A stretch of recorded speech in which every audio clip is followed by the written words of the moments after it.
Well, ladies and gentlemen, we've got a new Republican 2028 primary poll. And how about this? Donald Trump Jr., Don Jr., at 30%, tied with JD Vance. It's just a poll, but I do want to talk about the dynamics of this with Trump Jr. being tied with Vance. DeSantis at 9%, possibly getting a role within the Trump administration, although I think it'll be very hard for DeSantis to angle for a potential nomination because of the current situation with Vance basically blocking him as long as Trump likes Vance more than DeSantis, and we would assume he would, considering he picked Vance over someone like DeSantis.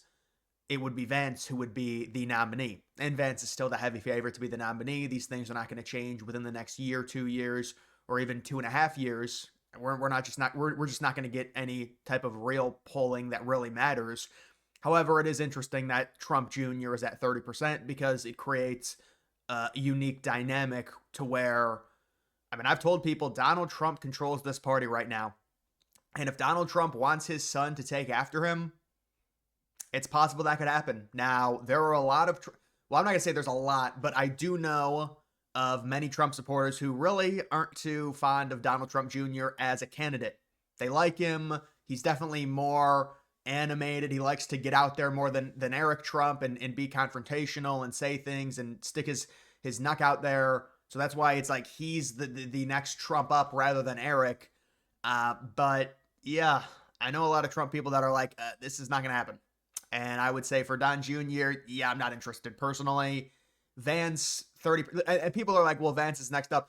I think Vance did very well in the debate. I mean, but it's to be determined. Let's let Vance. I will say the VP job is pretty meaningless, but let's see how Vance and Trump do this next administration. I mean, I think Trump's handed a very very good situation with the economy, kind of recovering, but he can be viewed more so as the savior with inflation now somewhat under control. There's many things Trump can do. There's territorial expansions that would make Trump an American legend that he might do, making the Bitcoin reserve, possibly eliminating debt or bringing it down significantly with a crazy investment into that. And so if all of that happens, the administration is going to be very popular. And then it comes down to, well, does Trump like his son to the point where he wants his son to possibly get the nomination over Vance? It just comes down to that. I mean, we have seen the dynamic in the past, really in like 2021, 2022, when Trump backed Operation Warp Speed and then he lost. And obviously people defended him. They said the election was manipulated or rigged. Remember, Zuckerberg came out and admitted, yeah, it was manipulated through the suppression of the Hunter Biden laptop story. That's all already known. That's why these liberals, they argue it. It doesn't make any sense. This has been admitted by a lib who, well, I don't know if Zuckerberg's a lib anymore, but he donated $400 million and they cry about $250 million donated by Musk. If you really care about $250 million, oh my God, we've got a situation with Zuckerberg where it's even worse. But this just comes down to what Trump wants, unless the base, doesn't like Trump anymore, which seems very unrealistic based off of Trump's approval rating right now. There's a new poll that has Trump sitting +1, +2 in terms of approval rating, which means he's liked by basically every Republican. And why wouldn't he be? He's the first Republican to win the popular vote since '04. He won every single swing state.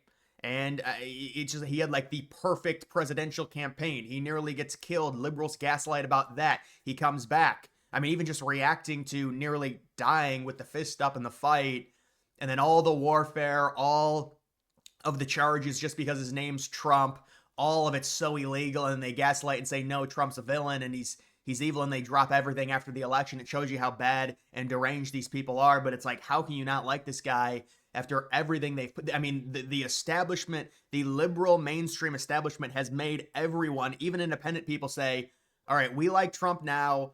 I mean, this guy's a warrior. What he's done in all of the threats, and they want Trump dead, and they call themselves the tolerant left. It's all just gaslighting. It's also disingenuous. That's why people like Trump. But let's get back to this. Trump Jr., does Donald want his son to take after him? That's what it comes down to. That's it. If Donald Trump wants JD Vance, it's going to be JD Vance unless something catastrophic happens within the party, within the next 4 years. DeSantis, I can't see. Nikki Haley, she might as well run as a Democrat. Kennedy's not even a Republican yet, but Kennedy would have to be like something happens with Elon and like he becomes this huge thing. and like he saves American health, and then maybe Ramaswamy. But you guys want to know what's interesting? Donald Trump at 10%. That's not Junior, that's Donald Trump in second place right now. Very early. Um, but yeah, I don't know why this is like glitched, this thing. But yeah, Trump is sitting right now at 10%.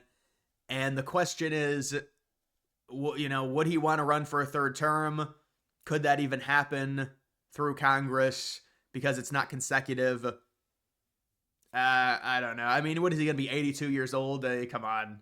Yeah, but it's going to be a story. I mean, especially if Trump does well in his second term. Vance, though, at 44%, Ramaswamy at 9%. People are thinking Ramaswamy probably the VP for Vance. Although I wonder what Ramaswamy's career trajectory would be if that happened, because it's like, let's say Vance wins and you're the VP. Yeah, you're a heartbeat away from being the president, but it's hard. I mean, it's just normally with America, we flip back and forth. So even if Vance wins, you would think in 2032, because there's really no crazy incumbent advantage. I mean, if Trump does well, there's going to be an incumbent advantage. It just depends on if the current party is running things in a positive manner. Really, it didn't used to matter all that much. The incumbents would normally win anyways, but now it does matter. We see throughout the world the incumbents losing, but a lot of that is people just want change because the current party is not getting it done. But Vance is going to be the favorite in 2028. Ramaswamy, I just don't. I mean, if he's the VP, how is he going to be the president? I mean, do people really think he's going to end up winning in 2036 if Vance runs again in 2032? It's just, I mean, we're predicting way too far out there. But DeSantis, I think he needs some type of political thing that happens within the Republican Party to have a chance. Or if he's part of the Trump administration, maybe it's just a situation where he gets back on Trump's good side. He still leverages the fact that I mean, to be honest, if you look at DeSantis versus Vance, certainly Vance had a very good campaign. You could argue he definitely helped Trump. I think he did. But just in terms of governance, I mean, DeSantis has done a lot more than Vance. There's no doubt about it with what he's done to Florida. So he has that over Vance, but that's about it. Especially this last campaign, his stock went way down within the Republican Party because he tried taking on MAGA, and that just didn't work out. And there's Don Jr. at 6%. The dynamic here is really what Trump wants. Youngkin would never get it. Haley would never get it. Rubio would never get it unless Trump wanted it. It just depends. What does Trump want? And then Trump running again. But I would imagine Trump will just end up endorsing Vance. But it's interesting to see Trump on here and his son. And then the poll with his son tied it with Vance at 30%. Seems like right now, I mean, look, whether or not you want to include Trump on here with potentially trying to run for a third term, if you just take him off, Vance is the clear number one.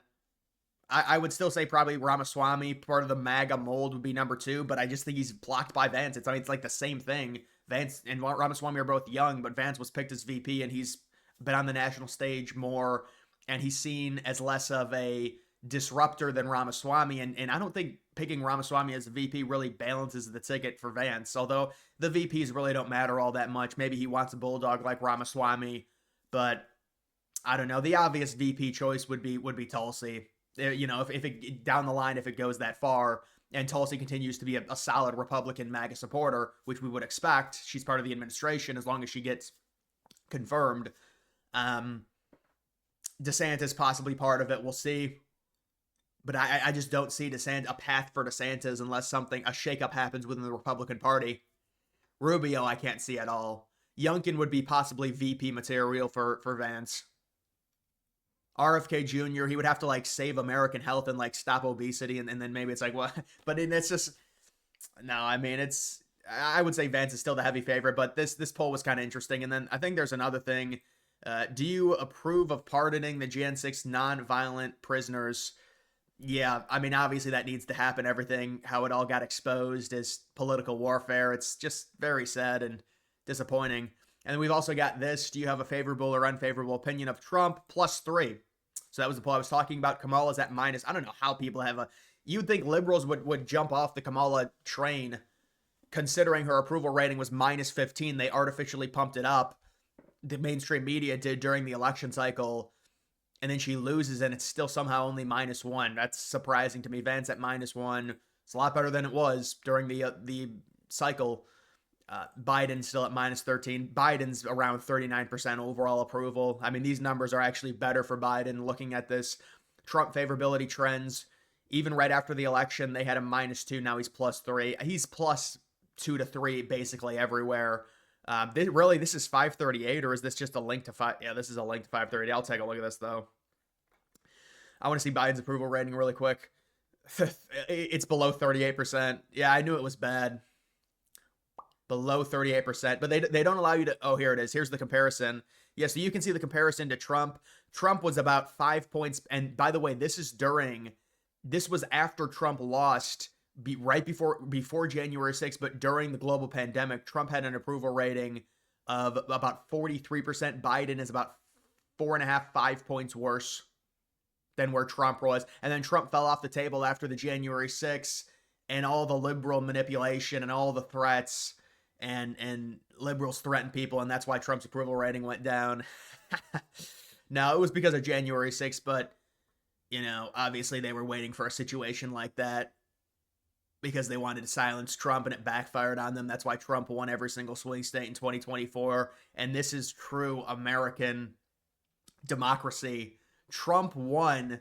They were trying to take away Trump's right to run again, and he wins in a democratic way, and then they call him a fascist.